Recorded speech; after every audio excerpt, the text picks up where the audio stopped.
So hey guys నేనైతే పొద్దున్న లేచి ఇక బ్రష్ చేసి అట్లా కొన్ని వాటర్ అయితే తాగిన. వాటర్ తాగి స్నానం చేసి స్కూల్కి పోనీకి అయితే రెడీ అయినా. అయినాక ఏం తినవద్దు ఇక కొన్ని గ్రేప్స్ తిన్నా, అవి కూడా ఫుల్ అయినాయి. ఇక బ్యాగ్ చదువుకున్నా, ఎప్పటిదే బ్యాగ్ చదువుకొని అట్లా 2 క్యారెట్లు తిని స్కూల్కి అయితే బయలుదేరిన.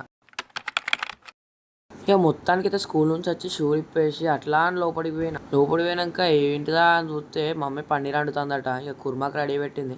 సరే వండుతుంది కదా అని ఫ్రెష్ అప్ అయ్యి ఏదో ఒకటి ఇక్కడ బుక్ అవ్వబడ్డది, మహాభారతం మొన్న లైబ్రరీ నుంచి తెచ్చుకున్నది. ఇక కూర్చొని అదైతే కొంచెం చదివిన, ఒక 2-3 పేజీలు చదివి మూసి ఇక బోర్ కొడుతుందబ్బా అనుకొని ఇక డైరెక్ట్ టీవీ చూద్దామని రిమోట్ తీసుకొని టీవీ ఆన్ చేసి ఉన్నది, ఆఫ్ చేసిన.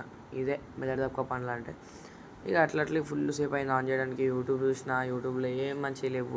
ఇక సరే అయితే ఈ జాతిరత్నాల సినిమా చూడక చాలా రోజులు అవుతుందని మళ్ళీ చూసిన, మస్తున్నది. ఇక మీ ఇష్టమైన సినిమా ఏంటిదో కామెంట్ చేయండి. ఇక మెల్ల బయటికి పోదాం, తిన్నాక బయటకు పోదామని బయటకు వచ్చిన బాగా ఎండ ఉన్నది. దెబ్బకు మళ్ళీ ఇంట్లోకి పోయి అయితే పండుకున్నాం. మరి ఇది మన కొత్త ఛానల్ అనమాట, సబ్స్క్రైబ్ అయితే చేయండి.